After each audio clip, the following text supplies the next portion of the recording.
입술을 맡겨드리며 구주 예수 그리스도 이름으로 기도드립니다. 아멘. 할렐루야. 네. 많은 위로와 기도로 저희가 큰 힘을 얻었습니다. 그래서 하루 만에 일상으로 복귀해도 될 만큼 회복이 됐습니다. 그렇지만 또 이번 한 주 묵상을 하면서 지난 시간을 돌이키고 좀 더 나은 모습으로 복귀하기 위해서 이번 한 주간 휴가를 다녀오려고 합니다. 괜찮겠죠? 네, 멀리 안 갑니다. 네, 원래 가던데. 설 연휴를 지난 후에 딱 20일 동안 저희 장인께 일어날 일들이죠. 주마등 같이 시간들이 지나갔는데 불편한 몸을 이끄시고 평생 동안 교회를 섬기고 또 자녀들을 잘 돌보셨던 이 농사짓던 어른께서 작년 11월에 이 긴장될 만한 조그만한 조짐이 보였던 그 작은 수술 결과는 악성이었지만 그래도 지금 별로 커진 게 없어서 괜찮다고 얘기를 하고 이번 달에 다시 한번 검사해 보자고 한 그 와중에 일어난 일이고 최근 20일 동안 일어난 일이죠. 그러는 중에 작년 11월 이후로 12월에도 그 불편한 몸으로 농사를 지어서 배추를 다 끊어서 서울에 있는 아들 200포기 또 창원에 있는 또 아들 200포기 우리는 딸이라서 50포기 근데 교회 쓸 거라고 가서 50포기 더 세벼서 100포기 저와 여러분들이 먹은 배추가 그거 아닙니까? 그러니까 그 11월부터 2월까지 3개월 사이에 일어났던 일이죠. 근데 뭐 그랬던데 갑자기 병세가 악화돼서 지난 20일 동안 편찮으셨고 그동안 저희 아내는 바쁘게 청도와 대구로 오가면서 교회도 돌보고 아버지를 간병했던 시간들입니다.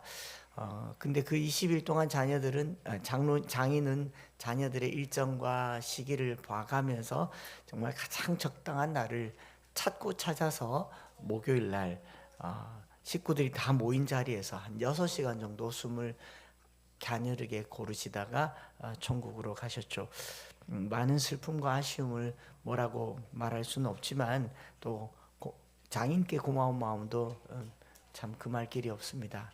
좋은 아내를 줘서 사람 하나 만들려고 이렇게 결혼도 허락해 주셔서 고맙다 그렇게 인사를 드렸고 또 그 중에 우리 성도분들이 정말 대부분이 오셔서 위로해 주시고 함께 해 주시고 또 대신 더 많이 슬퍼해 주시고 격려해 주셔서 마음 모아서 인사를 드립니다. 우리 식구들 나와서 인사를 같이 한번 하는 게 좋겠죠. 대신해서 사모님과 두 아이들 나와서 인사를 끝나고 나도 또 일일이 인사해야 해야 되는데 그래도 인사를 하려고 합니다. 네.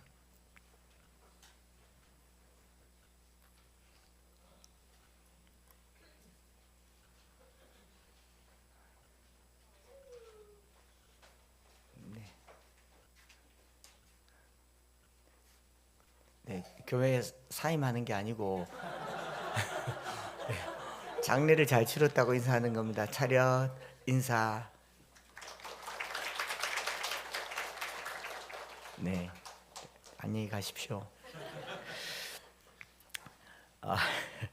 제가 장례 중 둘째 날에 밤에 잠을 자면서 그 아내에게 뭐라고 위로의 말을 해야 될 것 같아서 아내에게 진짜 마음을 담아서 이렇게 말했거든. 여보, 당신은 이제 오빠도 없고 아빠도 없으니까 지금까지는 내가 오빠 노릇했다면 이제는 아빠 노릇 해줄게. 그랬더니 집사람이 갑자기 슬퍼야 되는데 박장대소를 하면서 벌떡 일어나가지고 이런 걸 개그라고 하는 거라면서 개그를 하려면 이렇게 해야지. 그러면서 웃기세요? 이게요? 여보 내가 아빠가 되어줄게. 아빠의 빈자리를 대신하게 하니까 막 웃더라고요. 네, 아빠 개그라고 합니다. 아재 개그라고 하지 않고. 네. 큰아들요? 네. 아무튼 장례 동안 매일매일 함께 해준 엠마오 성도분들께 고마운 마음을 보답하기 위해서라도 더 건강하게, 더 진실하게 말씀으로 함께하는 저희 가정이 되겠습니다. 격려하시고 지켜봐 주시면 좋겠습니다. 이제 장례가 끝났고 어제 저녁 9시가 되어서 이제 본격적으로 바로 복귀해서 이제 찬양 연습을 하고 준비를 하고 주보를 만들고, 주보가 좀 늦게 올라온 이유도 늦게 시작해서 그렇습니다. 그렇고 이제 오늘 말씀을 전하게 되는데, 오늘 굳이 제가 설교를 하려고 하는 이유는 일단은 너무 갑작스러운 일이어서 미리 연락을 안 해서, 목사님들이 다 뭐 할 만한 목사님들은 약속이 되어 있고 안 할 만한 목사님들은 여러분들이 원하지 않고, 그래서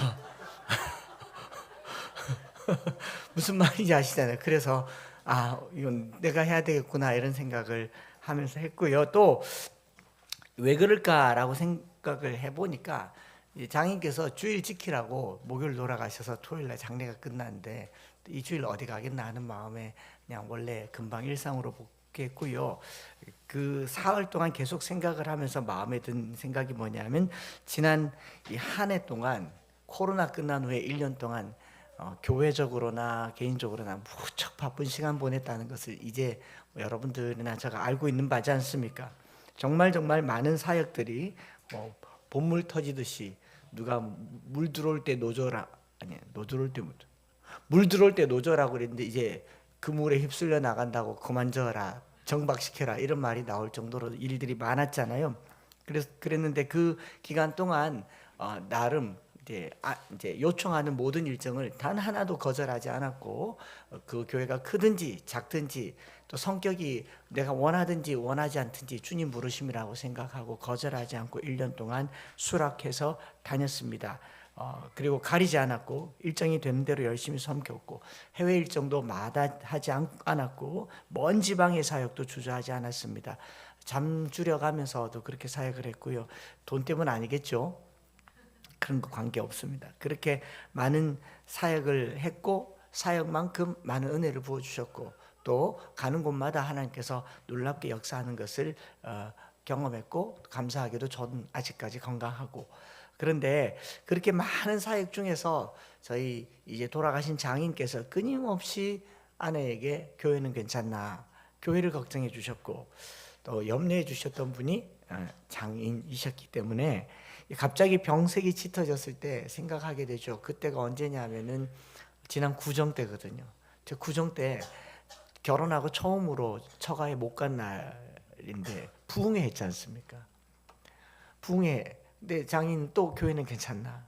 담임 목사님이 교회를 너무 비우면 안 될 텐데 걱정을 합니다. 여러분들을 걱정을 하는 거예요. 그리고 지난 토요일 날, 어제 말고 그 전 토요일 날 마지막으로 기도를 요청해서 기도하러 갔는데 부흥회 남았나 그래요. 하나 남았습니다. 수요일까지입니다.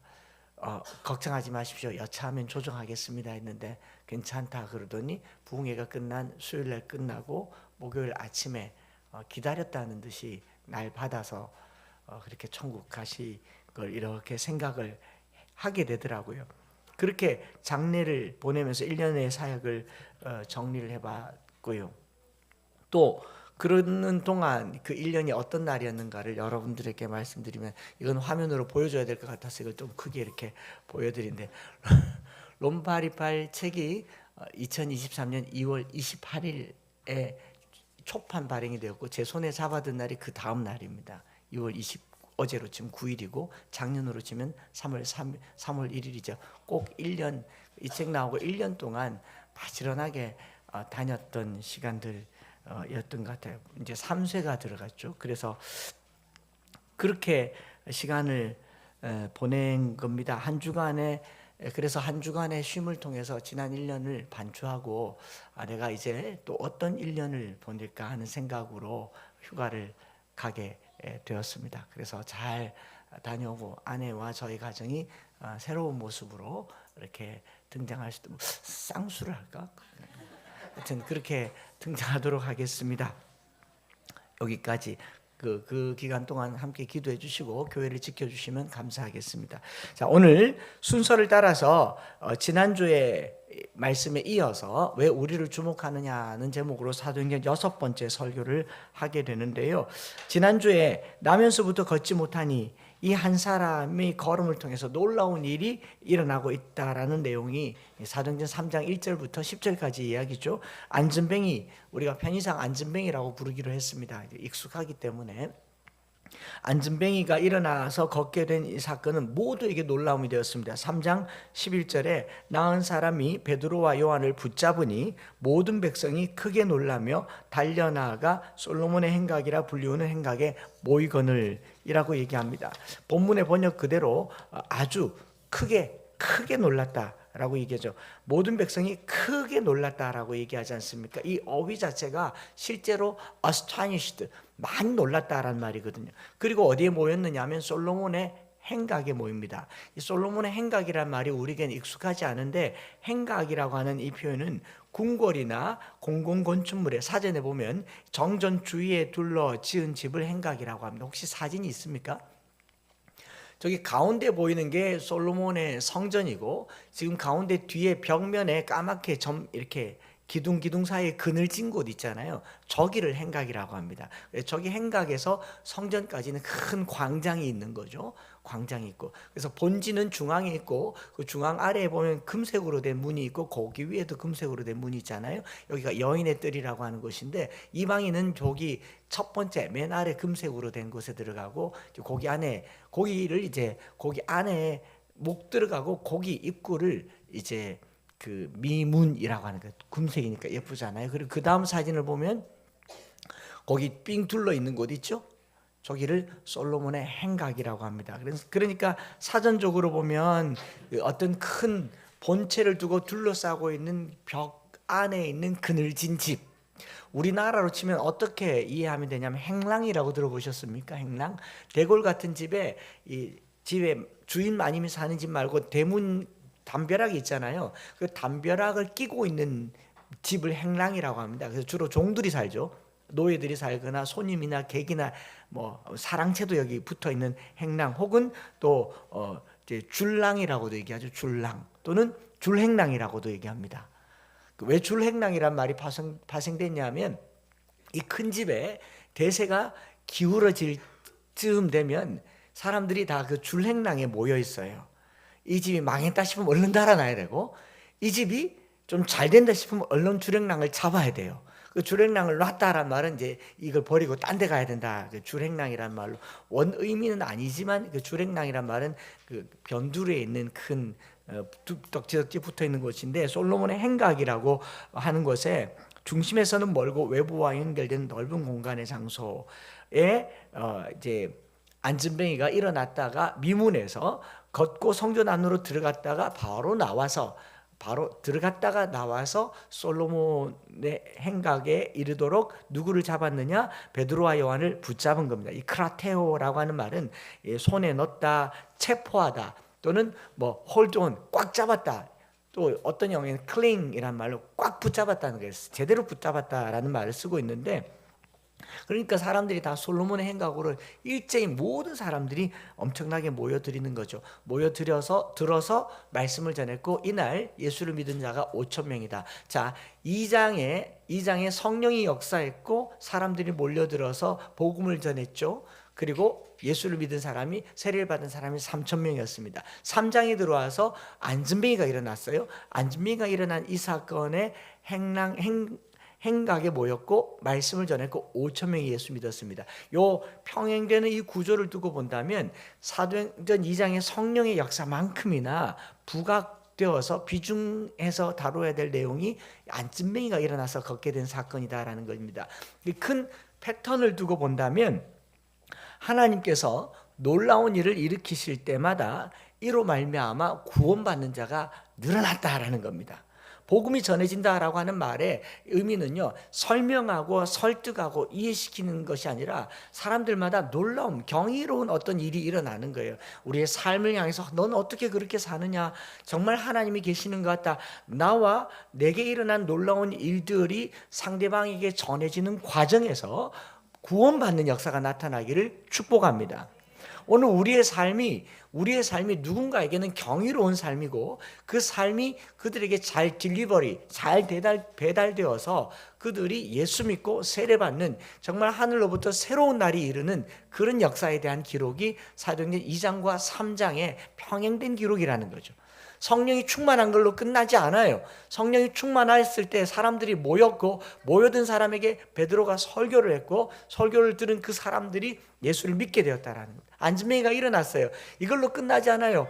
그런데 우리가 안진뱅이가 일어나면 온 세상 안진뱅이가 다 모여들 판인 거지.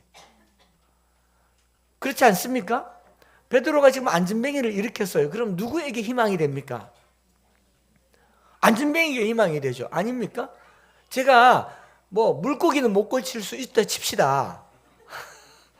그런데 하나님께서 특별하게 은혜를 주셔서 암을 고치는 은사를 받았다. 우리 교인들 누가 오겠어요? 칠곡 암센터가 여기가 될 줄. 그렇지 않겠어요? 근데 그게 본질이 아니라는 거예요. 그게 본질이 아니라는 거죠. 이 놀라운 사건으로 말미암아 5천 명이 예수 믿게 되었다. 5천 명이 안진뱅이는 아니거든요. 이 놀라운 일과 복음 증거가 항상 세트로 가는 그 중앙에 있는 어떤 사람들의 행동과 태도의 변화를 가지고 말씀을 나누려고 합니다. 베드로가 전한 메시지 자체는 여러분들이 또 읽고 또 읽으면 우리가 너무 익혀야 되는 말씀이겠지만 그 행간에 나타난 사건이 오늘 제 시선을 여기 멈추게 했다라는 겁니다. 저와 여러분들의 삶에 크게 놀라며 달려나아가 all the people all the people were astonished and came running to them. 달려왔대요. 안진뱅이가 일어났는데 우와 뭔 일이가 그래서 막 달려왔잖아요. 달려왔고 모든 사람들이 행각에 모여들었을 때 전했던 이 복음 증거의 현장, 이런 기도를 해봐요. 우리의 삶이 이웃에게, 가족에게, 상대방에게 놀라운 일이 되기를 바랍니다.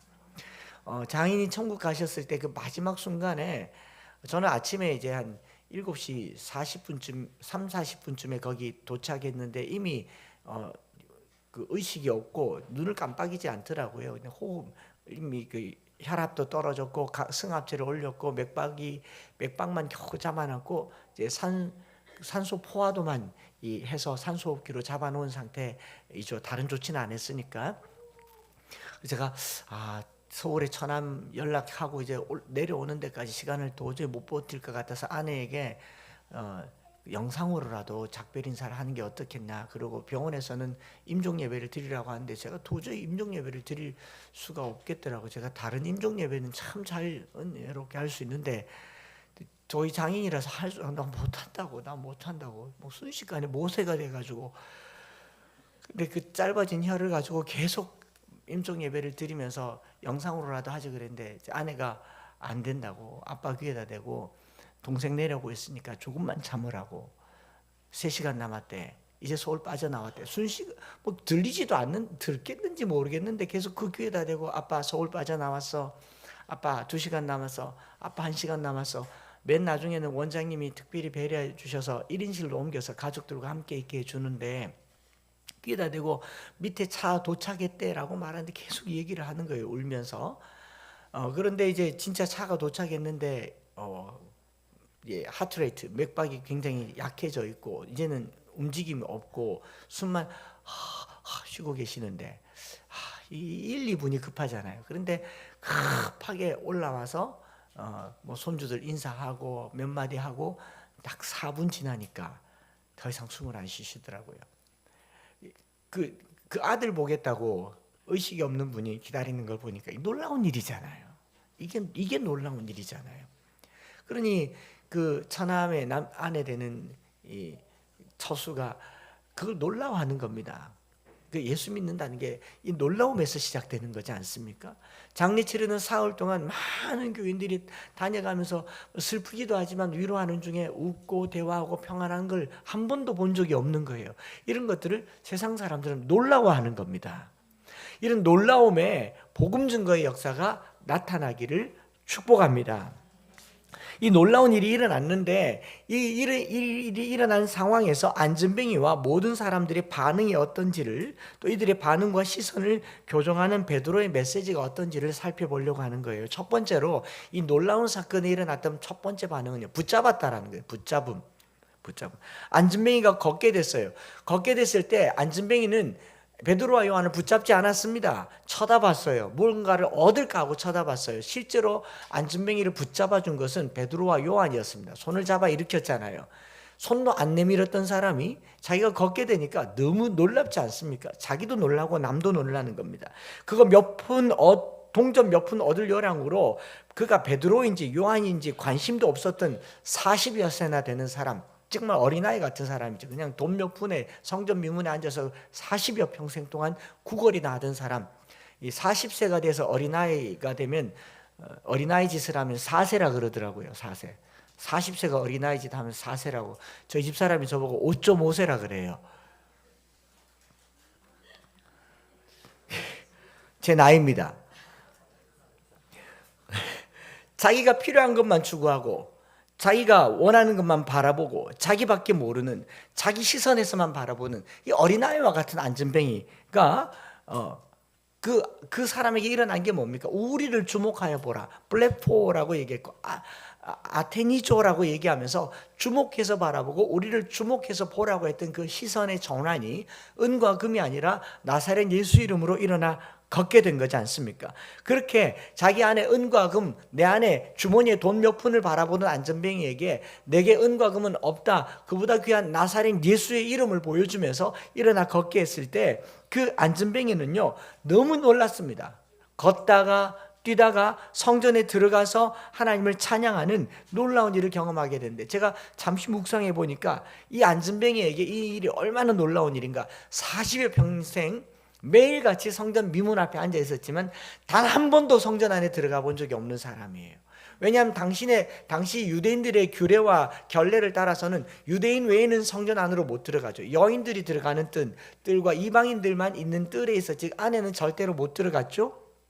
그 다음에 장애가 있거나 부정하거나 무슨 시체를 만지거나 짐승을 잘못 먹었으면 성전 근처에도 못 갔습니다. 하루를 기다리거나 씻어야 됐잖아요. 이 사람은 평생 장애를 가졌기 때문에 성전 문 앞에 앉을 수는 있었지만 안에 들어갈 수 없으니 매일 보는데 안을 볼 수 없는 사람에게 그 안은 얼마나 신비롭고 또 사모함이 되겠어요. 딱 일어나자마자 진짜 저 안에 뭐가 있는지 한번 가보겠다, 그렇게 뛰쳐 들어간 곳이 성전이잖아요. 가장 가까이에 두고 속을 들여다보지 못했던 그 사람에게 일어난 가장 놀라운 일은 그 안에 들어가 볼 수 있게 됐다라는 겁니다. 그래서 8절과 9절에 보면은 두 번이나 뛰어서서 걸으며 그들과 함께 성전으로 들어가면서 봐라, 걷고 뛰기도 하고 나 이제 괜찮다 그러면서 하나님을 찬송합니다.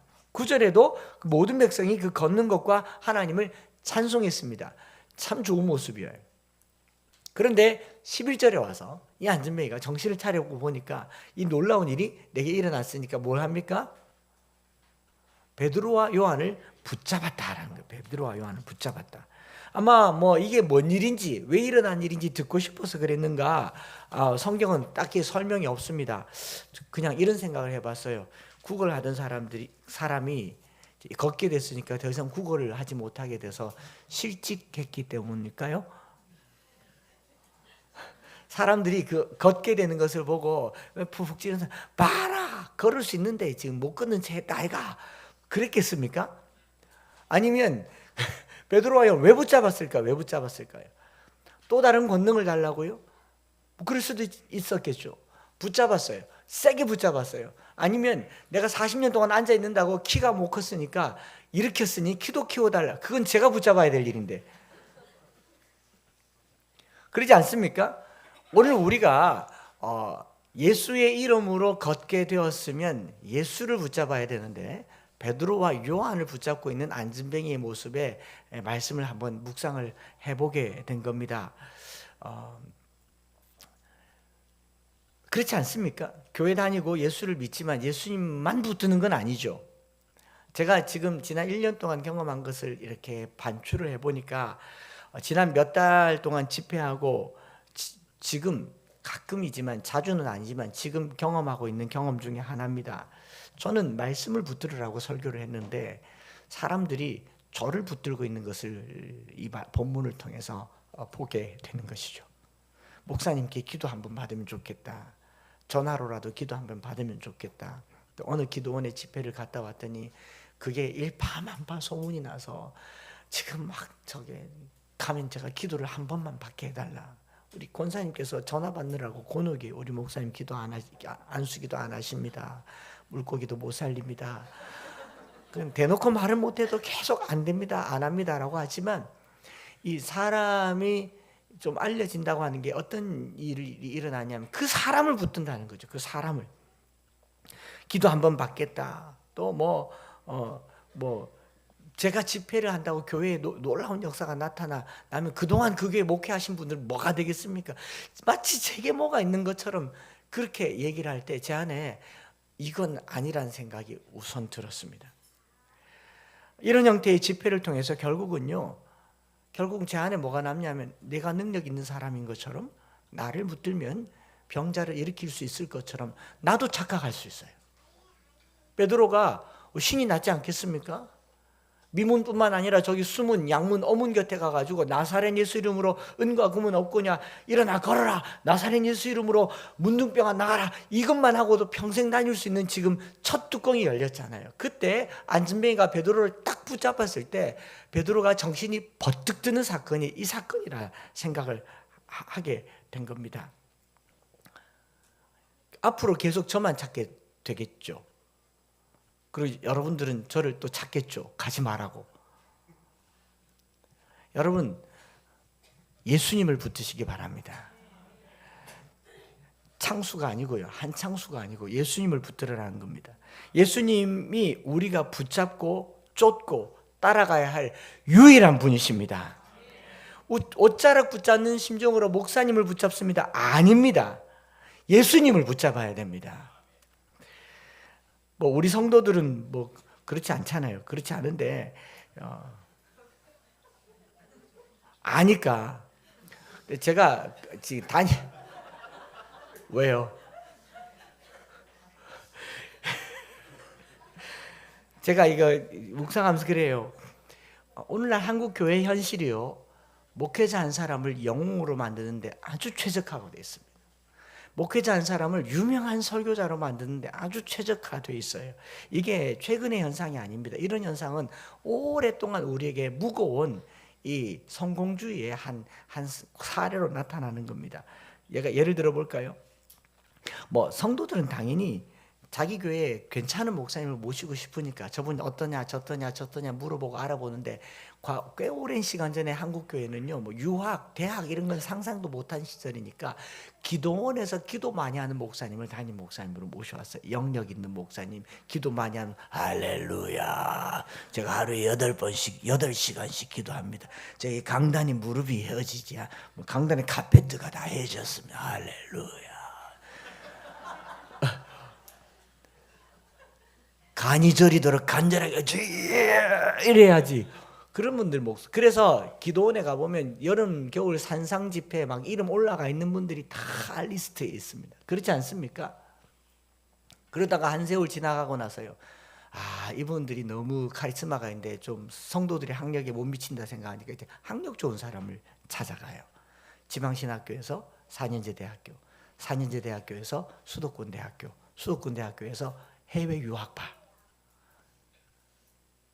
지금 우리 교계에 일어난 일은요, 초대형 교회 부목사들이 담임 목사가는 몸집 키우기를 지금 하고 있습니다. 너무 슬픈 현실은, 지금 주변을 돌아보십시오.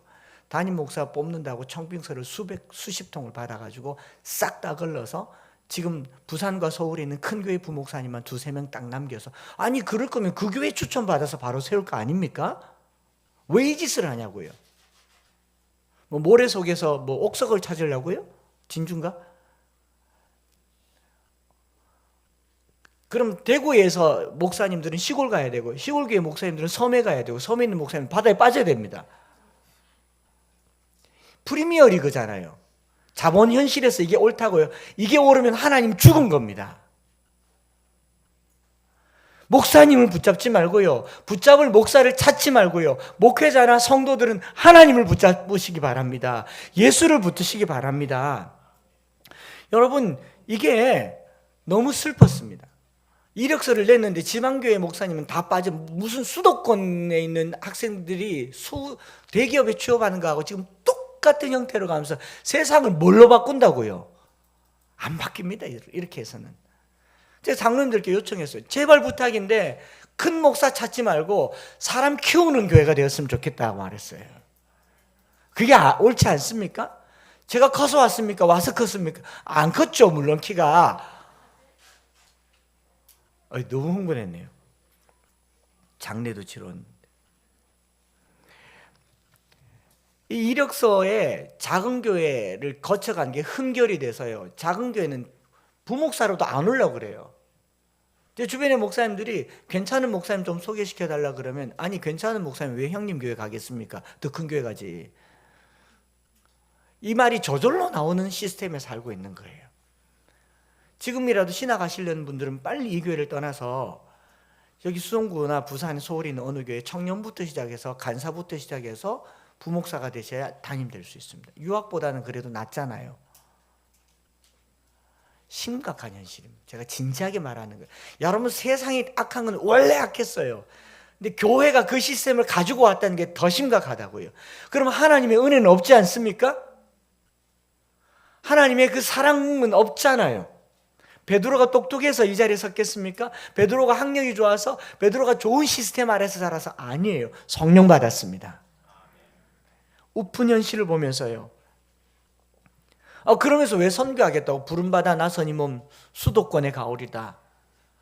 부목사님들도 담임 목사 이력서는 다 서울에 내요.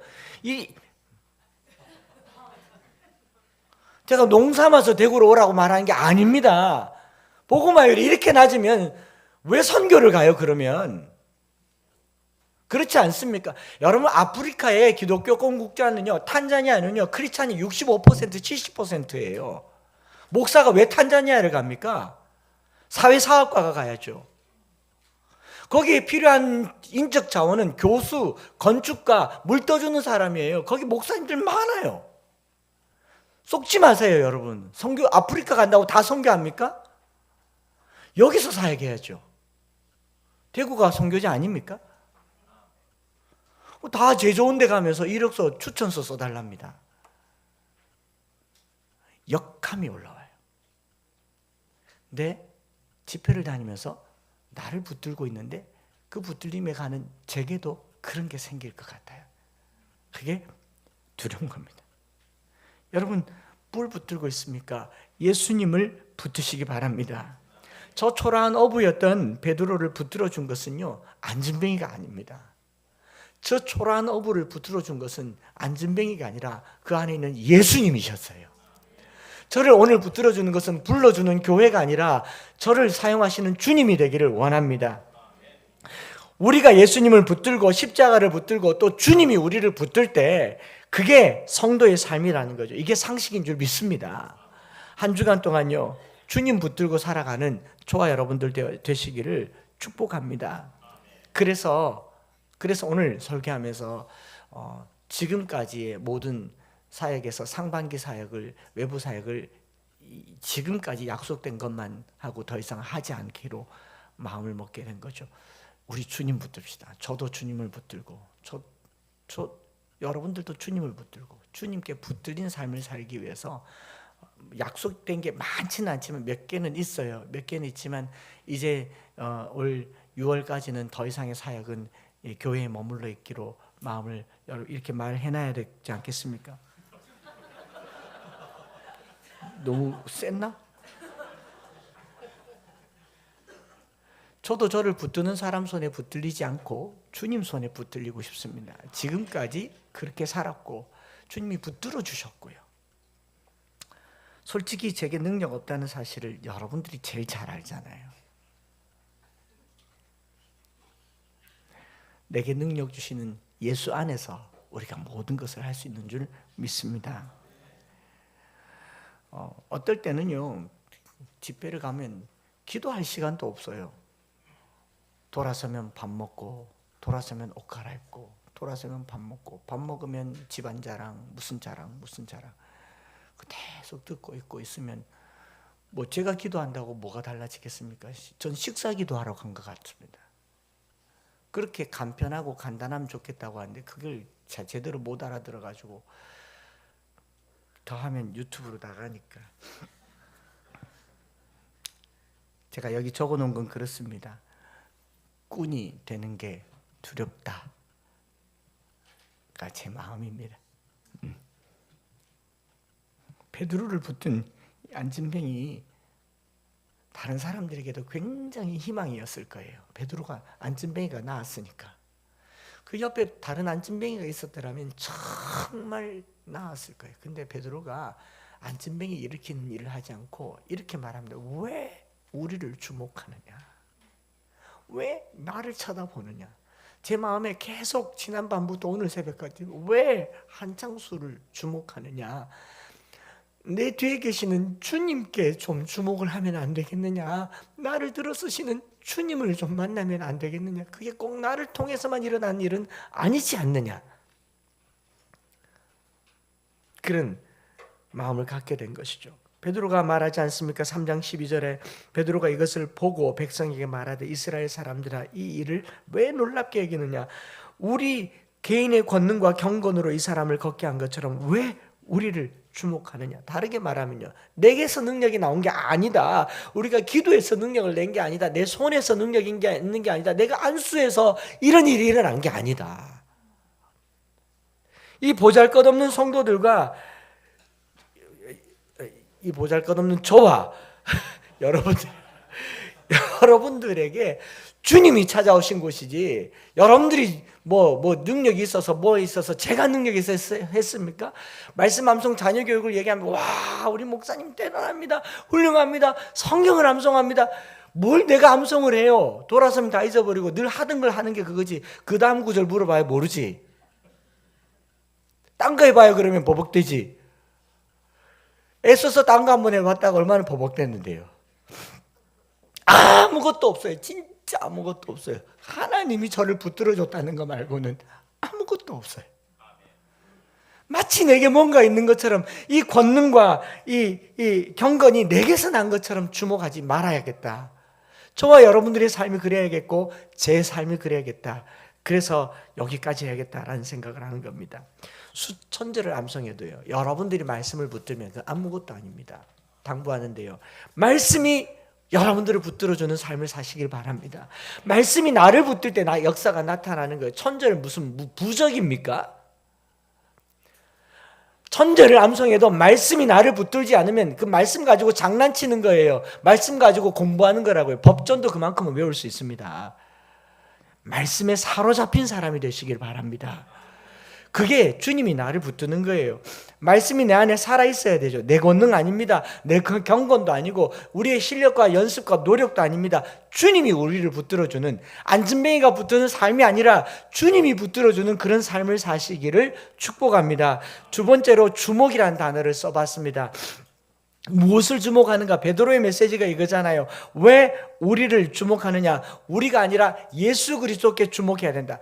나를 붙들지 말고 주님을 붙들고, 나에게 주목하지 말고 주님께 주목하라는 거예요. 여기 아테니조, 지난주에 나왔던 그 말이 그대로 쓰입니다. 아테니조, 응시하다. 나를 보지 마라, 주님을 보라고 얘기하죠. 저와 우리 교회가 주목받고 있어요. 꽤 받고 있습니다. 많이들 보고 있어요. 많이. 이 작은 교회가 유튜브 구독자가 2,500명이, 2,400명이라고 하는 게 대구 시내에도 이런 교회가 몇 안 됩니다.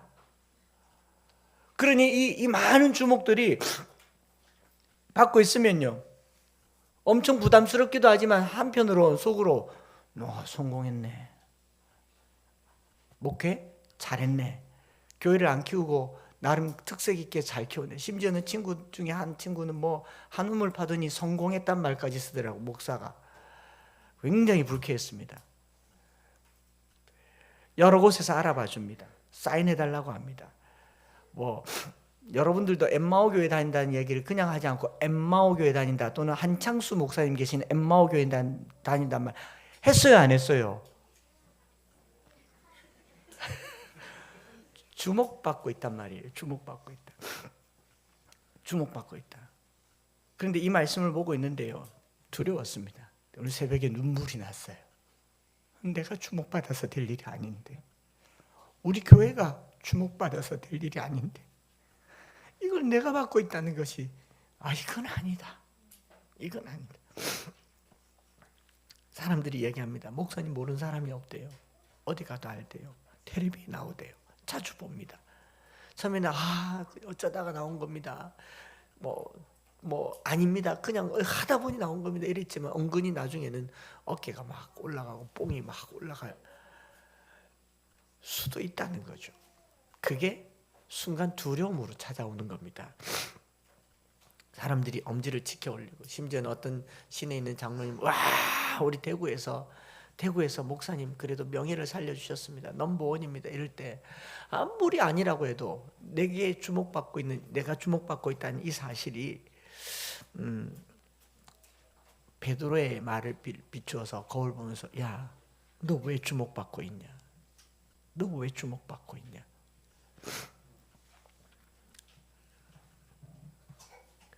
그래서 다시 그 베드로의 이야기를 읽어보면 그렇지 않습니까? 왜 우리를 주목하느냐? 베드로가 그 다음에요, 우리가 아니란 말도 하지 않아요. 우리에 대한 설명도 하지 않습니다. 진짜 겸손은요, 자기를 낮추고 자기를 없애는 게 아닙니다. 중요한 것을 제대로 얘기하는 거예요. 내가 낫다고 아무리 얘기해도 상대방이 인식하고 있는 것은 항상 이만큼이기 때문에 더 큰 걸 보여줘야 내가 없어지는 거 아니겠어요? 본질을 보여줘야 우리가 없어지는 거잖아요. 우리가 사람들로부터 주목받지 않으려면 더 본질에 서는 교회가 되기를 원합니다. 진짜 말씀의 메인 교회가 되기를 원합니다.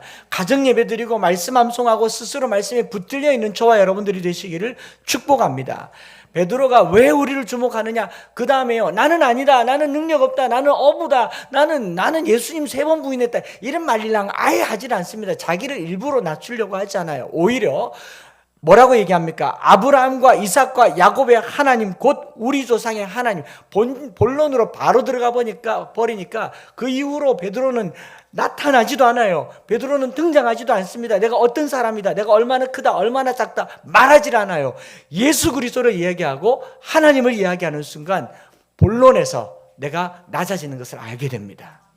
안전뱅이 이야기가 하나님의 큰 그림의 한 조각이 되는 것이죠. 없어지진 않아요. 시작일 뿐이지. 오늘 우리가 작아지려고 애쓰자고 말하는 게 아닙니다. 우리의 진정한 겸손은요, 예수가 그리스도라는 것을 제대로 알려주는 교회가 되기를 원합니다. 굳이 저는 아무것도 못합니다. 그럼 속으로는 이거 교활한 거예요. 가식적인 거라고요. 가끔 봅니다. 저는 못해요 라고 얘기하는데 뒤에서 보면 턱 앉아서 기사 데리고 다니고. 나를 낮추는 것은 중요하지도 않아요. 진짜를 보여주는 게 중요합니다.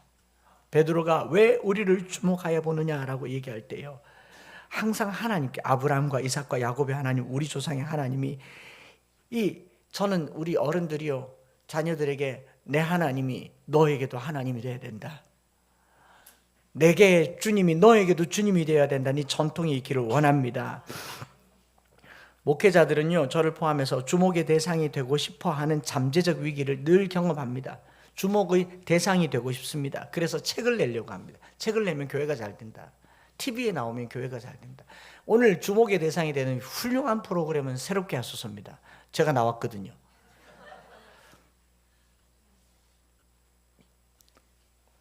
문득 그런 생각을 했어요. 오늘 나를 만든 게 새롭게 하소서인가? 우리 주님인가? 우리 주님이 그걸 통해서 쓰시겠죠. 그런데 사람이 계속 주목받고 있다는 거, 이건 너무 두려운 일이 되어야 될 줄 믿습니다. 책도 어느 출판사에서 내야 되는 거 욕세자들이 다 알아요. 오죽하면 그 출판사에 1년에 650개 원고가 투고가 되겠습니까? 그걸 고르는 대표님도 얼마나 마음 쓰이겠어요. 전 이 말씀을 준비하면서 그랬습니다. 두려워졌습니다. 주목받는 게 두려워졌고, 그걸 피해 다닐 필요는 없습니다. 성도들이 주목하고 귀하게 여기고 사랑하는 거니까. 그러나 그걸 일부러 나 보지 마라, 나 보지 마라, 나 보지 마라 이런 동안 더 보게 돼요. 제가 깨닫게 된 건 이겁니다. 보는 거 보세요. 그 주목해서 보세요. 제가 예수 그리스도를 전할 것이고 복음을 전할 것이고 말씀 암송 자녀 교육을 전할 것이고 저를 볼 때마다 주목해서 볼 때마다 몇 절 암송했노? 요즘 무슨 구절 묵상하노? 암송학교 등록했나? 모닝 암송 왜 얼굴이 안 보이노? 아는 말씀으로 키워야지. 그게 맞는 줄 믿습니다. 한 중간 상반기를 마무리하면서 이런 걸 좀 정리하려고 합니다. 또 저를 두렵게 했던 게 뭐냐면 주목받으면요 그걸로 끝나지 않아요. 대우가 달라지는 게 저를 두렵게 했어요. 주목을 받고 나니까 뭐 헌신 예배를 초청하면서도 사례를 얼마나 무슨 헌신 예배 사례를 얼마를 드려야 됩니까? 그 교회가 예산이 책정이 돼 있는데 무슨 매니저를 둬가지고 우리 목사님은 요즘 비쌉니다. 그래야 됩니까? 5만 원, 10만 원 받고 서울 다닐 때도 저는 즐거웠어요. 말씀 전할 수 있어서. 사례를 그 자리에 놓고 왔어도 마음이 기뻤습니다. 근데 시간이 지날수록 이게 덩어리가 커집니다. 덩치가 커져요. 최근에 일어난 일들이 너무 커져서 두려워졌습니다. 반을 떼어놓고 와도 이건 있을 수 없는 일이라는 생각이 들었습니다. 가장 마지막 부흥회를 하고 끝이라는 단어가 머리에 또 올라왔습니다. 너무 많이 받아요. 또 너무 많이 줘요. 목사님들을 다 신사임당의 치마폭에서 숨 막혀 죽게 만드는 꼴이 나겠구나. 상반기를 그렇게 마무리하면서요 새벽 기도를 쉽니다. 교회는 열려 있고 언제든지 와서 기도도 할 수 있지만 유튜브를 중지합니다. 일주일 동안 알고리즘을 바꾸려고 합니다. 매일매일 아침에 안 뜨면 딴 게 뜨겠죠.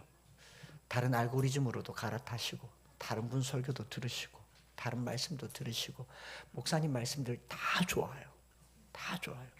제 설교만 좋다고 얘기하면 이단이죠. 그렇지 않습니까? 부탁하는데 제주에 가서 주님과 깊은 교제를 나누고 주님 품에 있다가 돌아오는 시간 되기를 기도해 주시기 바랍니다.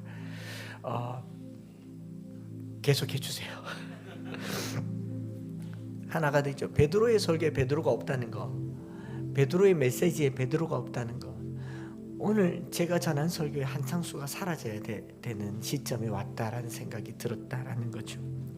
그리고 그 이야기 속에서 생명의 주를 붙들고 생명의 주님께 주목하라라는 이 세 번째 이야기가 원문을 보고 깜짝 놀랐어요. 세 번째가 뭐냐면 생명의 주라는 말입니다. 생명의 주. 거기 주라면 퀴리오라고 써야 되는데 아르케고스라는 말을 써요. 아르케고스. Author of Life라는 표현을 썼어요. 생명의 주권자라는 표현이지만 아르케고스는 시작, 창시자입니다. 베드로가 확신을 가졌던 것은 안진뱅이를 일으키는 게 아니고 죽은 자를 살리신 게 아니라 우리 예수님은 생명의 창시자십니다. 부활도 위대한 능력이지만 부활보다 더 큰 능력은 태초에 생명을 주신 분이 우리 주님이세요. 그렇기 때문에 예수님을 붙들어야 되는 거죠. 예수님께 주목해야 되는 거죠.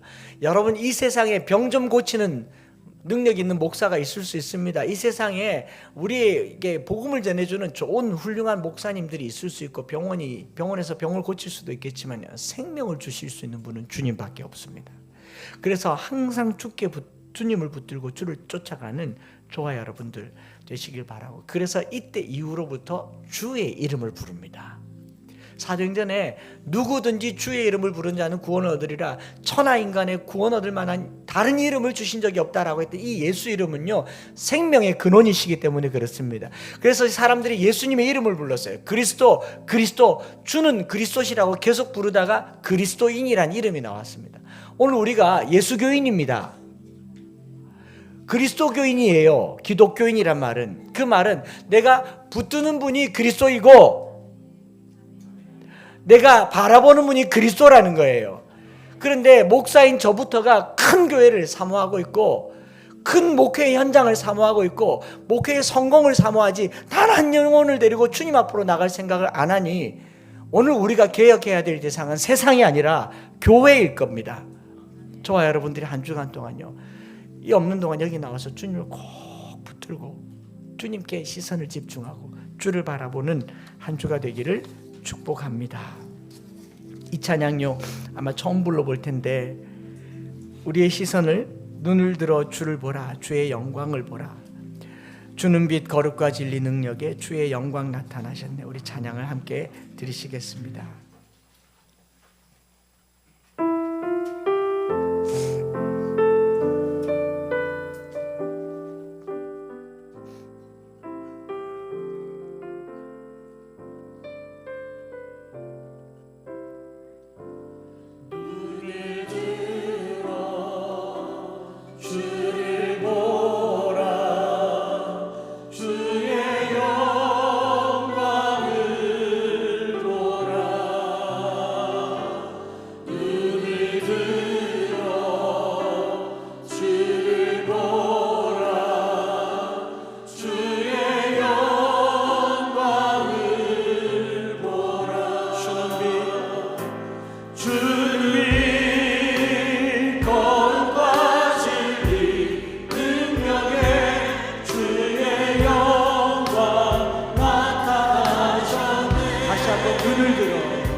가사를 생각하면서요, 우리 한 주간 동안 내가 붙들고 있는 게 물질일 수도 있고 사람일 수도 있고 관계일 수도 있지만 주님 붙들겠습니다.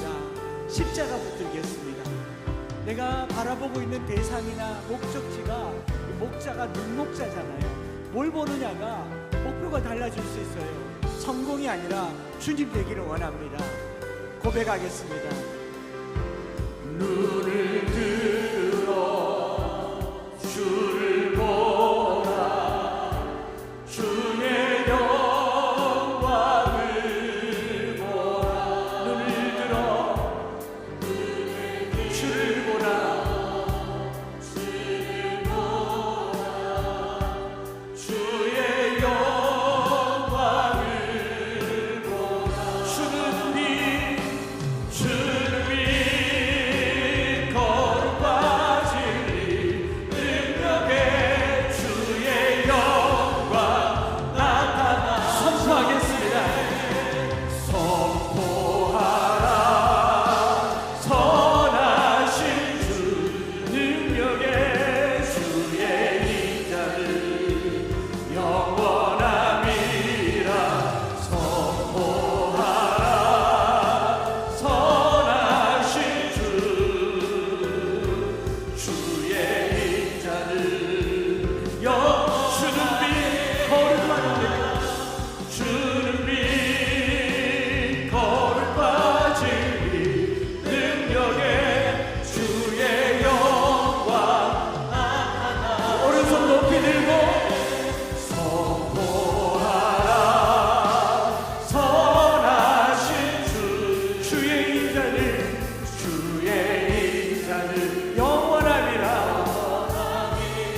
잘못하면 여러분들이 저 망칠 수 있고 성도들이 목회자 망칠 수 있겠다는 생각이 들었고, 내가 뭘 보느냐가 이 교회를 망칠 수 있겠다는 생각했어요. 여러분, 주님만 바라봅시다. 주의 십자가만 붙드십시다. 이 상반기에 우리 교회가 진짜 주만 바라보기를 원합니다. 말씀 붙들고 살기를 원합니다. 우리에게 성공은 주님입니다. 우리에게 성공은 성경입니다. 이 한 주간 동안 이 말씀 붙들고 사순절 기간에 우리 아이들의 시선을 교정시켜주는 교정 시력이 성경이 되기를 원합니다. 우리 아이들의 손에 소나기의 힘을 쥐어주는 것이 성경이 되기를 원합니다. 말씀 붙들고 승리하는 한 주가 되도록 주여 부르짖고 기도하겠습니다. 주여, 살아계신 아버지 하나님, 오늘 우리가 무엇을 붙잡아야 할지, 무엇에 주목해야 할지 생명의 주님께 집중하게 하여 주옵소서. 생명의 주님을 바라보게 하여 주옵소서. 하나님, 내가 붙들어야 할 것이 주님입니다. 물질이 아니고 성공이 아니고 성경이 되게 하여 주시옵소서. 선포하라 선하신, 우리가 오늘 서로를 향하여 바라보고 주목하고 붙잡았던 것을 다 주를 향하여 아브라함과 야곱, 다윗의 후손, 그들의 아버지이신 하나님을 전하는 우리가 되기를 간절히 원합니다. 주님, 인자하시고 자비하신 주님, 거룩과 진리의 능력으로 나아갑니다. 선포하라 선하신 주, 주의 인자는 영원하리라. 선포하라 선하신 주, 주의 인자는 영원함이라. 하나님 아버지, 안진뱅이가 일어난 일이 크고 놀라운 일이겠지만 그게 뭐 그리 대수로운 일이라고, 그게 뭐 그리 대단한 일이라고, 왜 우리를 주목하여 보냐고, 왜 나를 붙드냐고 호소했던 이 베드로에게 왜 유혹이 없었을까, 왜 욕심이 없었을까를 묵상해 보았습니다. 이 자그마한 교회도 조금 주목받으니 어깨가 으쓱거리고 기분이 좋아지고 내가 잘했나 싶은, 하나님께 돌릴 영광을 내가 가질 것 같은 그런 두려움이 엄습해 오는데, 하나님, 아브라함의 하나님, 이삭의 하나님, 야곱의 하나님, 하나님이 드러나는 교회가 되게 하여 주시옵소서. 우리의 모든 시선을 주님께 올려드리는 교회가 되게 하여 주옵소서. 우리가 붙잡고 붙들어야 할 것이 생명의 주가 되시는 그리스도 예수가 되게 하여 주옵소서. 예수의 이름을 부르는 것이 우리에게 능력이 되게 하여 주시옵소서. 하나님, 세상 어떤 것도 내게는 별것 아닌 것 되게 하여 주시고, 놀랄만한 일이 있다면 모든 시선을 모아 주께 올려드리는 우리 모든 성도들 되게 하여 주시옵소서. 그런 마음의 고백과 신앙의 간증을 담아 예물을 드립니다. 내게는 소중한 것이고 내게는 아까운 것이겠지만 내가 주님을 바라봅니다 고백하여 올려드리오니 받아주시고, 또 이것들을 사용할 때에도 주를 향한 시선이 고정되게 하여 주시옵소서.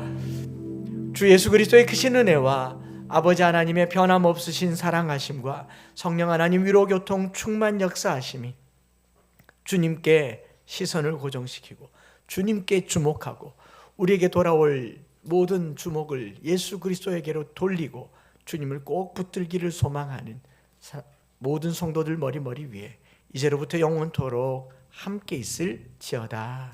아멘.